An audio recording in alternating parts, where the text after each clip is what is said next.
Donald Trump is more panicked than ever before because he can't hide. He can't hide his Epstein scandal. He can't hide his tanking economy.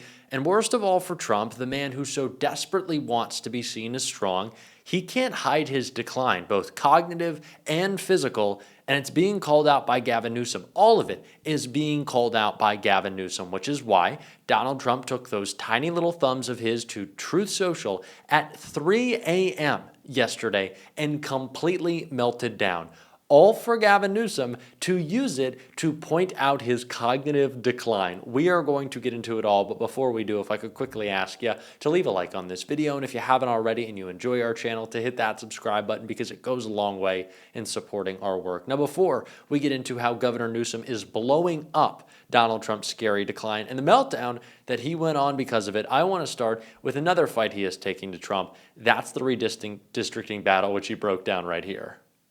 Well, because it's Prop 50 for a reason, impacts all 50 states. It's just not an electoral map.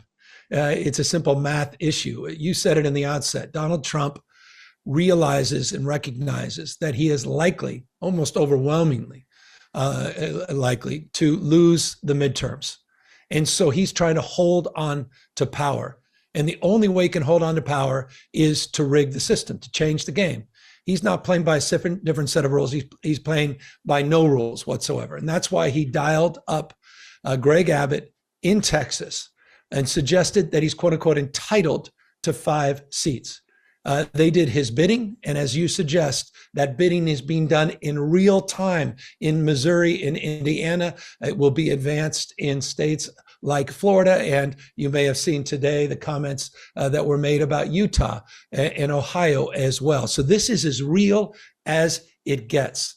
And the whole idea of redistricting, I assure you, is the tip of the iceberg. If you are feeling a similar level of hopelessness and despair and just general worry that I am after this past week, months, years, decade, whatever we want to call it, may I serve you up a large slice of redistricting. This is an opportunity for us to actually fight back and see some tangible change and win. And on top of that, it's driving Republicans crazy because they can't make an argument against it. Donald Trump was begging Greg Abbott to steal him more votes, to specifically disenfranchise black and brown people. And now that Gavin Newsom is hitting back, what is MAGA supposed to say? They started this battle. Gavin Newsom is going to finish it. And Donald Trump knows that if he loses the House and loses the Senate, but if he just loses the House, it is over for him. It will be subpoena after subpoena. It will be an opportunity to blow up all that Donald Trump's administration has hidden in the Epstein files. It will be real accountability for the crimes of his administration. His crypto scam is done. Pouring billions of dollars into his buddies' pockets with his illegal market manipulation through the tariffs, yeah, it is over. So of course, Donald Trump is panicking, and he's also panicking about the reason why he had to redistrict, why he had to gerrymander, get Greg Abbott to do that. Everything's falling apart around him, and Newsom made that very clear. The economy is cooling, inflation's starting to rise again, consumer confidence is down, credit card debt is going up, the tariffs have terrified our allies, and taxes are being felt on the American people, middle-class families. His only legislative success, the big, beautiful bill, is anything but. It's a big, beautiful betrayal. And we're seeing all of these authoritarian tendencies as a response to that weakness. And the more you see caps in his Truth Social and his tweets, the more that just underscores the fact that he's flailing.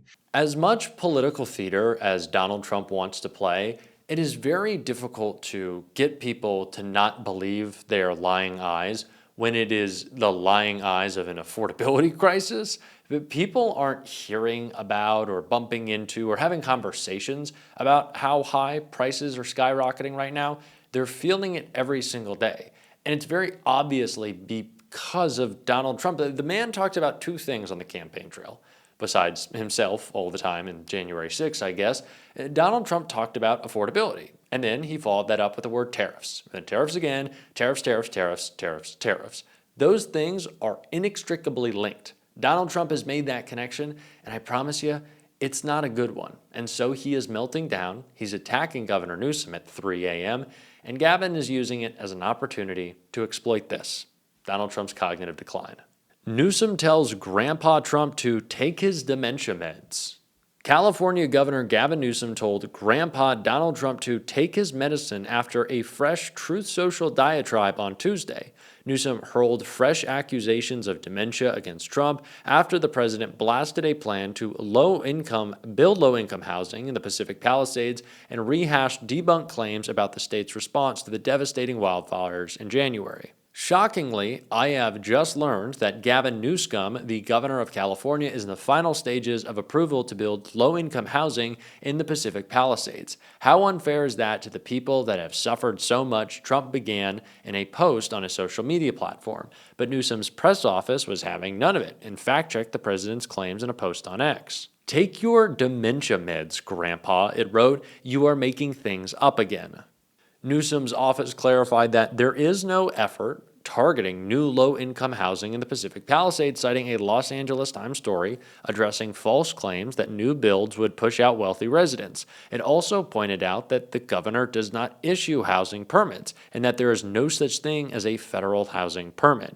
Newsom's team also debunked, yet again, the president's months-old claims that California's wildfire response was bungled by the governor. Trump has repeatedly accused Newsom of failing to accept hundreds of millions of gallons of water from the Pacific Northwest to quell the fires, even though that doesn't connect to California's water system. The California Democrat has emerged as one of Donald Trump's biggest antagonists, regularly flaming the president through social media posts that mock his signature all-cap style and the administration's divisive policies. But it wasn't just Gavin Newsom infuriating Trump, because at 3 a.m. in London, where he is, Donald Trump wrote, "Why was the wonderful turning point under investigation by deranged Jack Smith in the corrupt and incompetent Biden administration?" And it went on to yell about weaponization that you don't want to have to hear from Donald Trump. Unsurprisingly, post after deranged post after deranged post from our insane president, who is now claiming that there was weaponization. Once again, he's bringing this up, the weaponization under the Biden administration.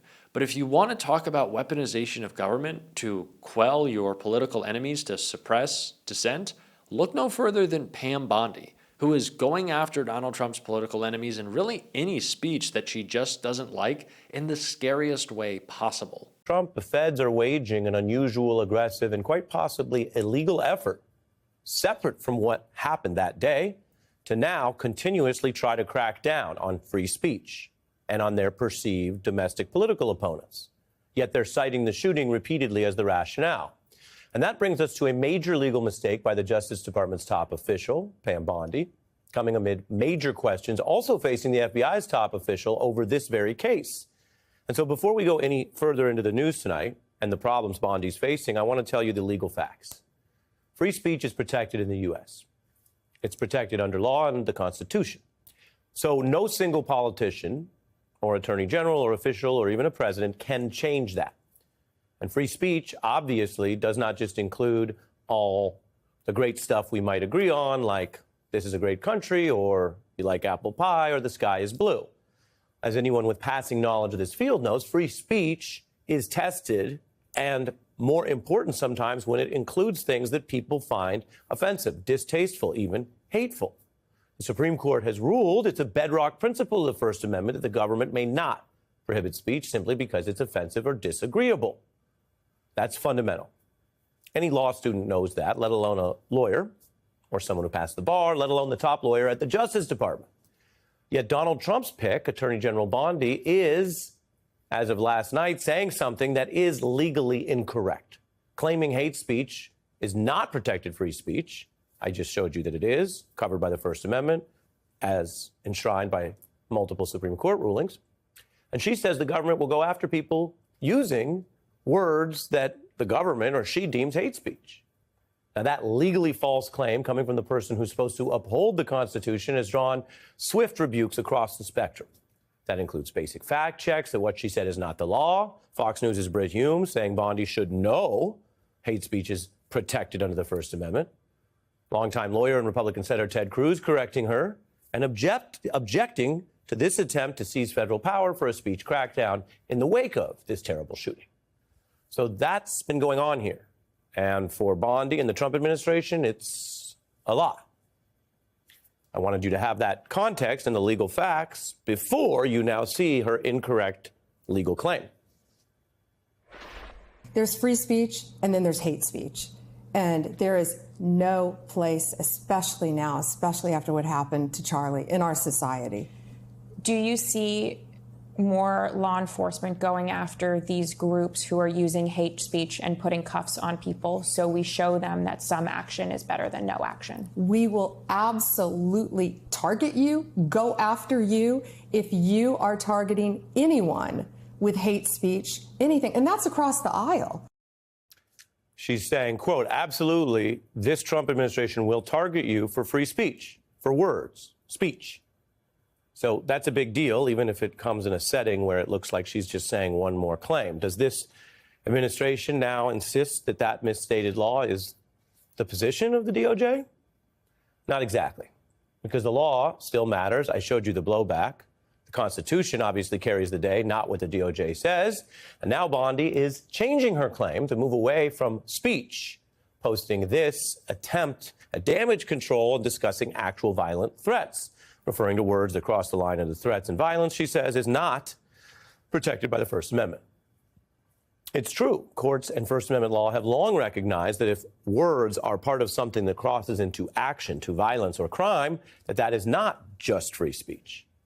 And this is all well known in the law. Those categories include incitement to crime, true threats, defamation, for example, where the words you use, if they're defamatory, can bring consequences. Hate speech is not on that list. As for Bondi's attempted rebrand of what she said in this intense time, well, the conservative National Review has now dubbed it Bondi's ridiculous 24 hours. This administration is enacting every fear that the right tried to push and put on Democrats for decades. The suppression of free speech, a complete police and nanny state, as they refer to it as. That is what Donald Trump is doing. Where are, as Governor Walz has said, the no tread on me, don't tread on me people? Are they nowhere to be found? Because Donald Trump is treading a lot. There's troops in the streets. They will arrest you if you don't praise Charlie Kirk. This seems like government overreach from the people who claim they like small government, but they don't. They just want whatever they want in any given moment. And we're going to call out that hypocrisy on this show. And if you want to support that, as always, you can hit that subscribe button, leave a like on this video. And if you stuck around to the end, drop a blue heart in the comments. And if you want a little break from all that's been crazy recently, I had a fun interview with Governor Westmore. I hope you check out right here. Keep fighting. Don't let anyone silence you. And until next time, I'll see you soon.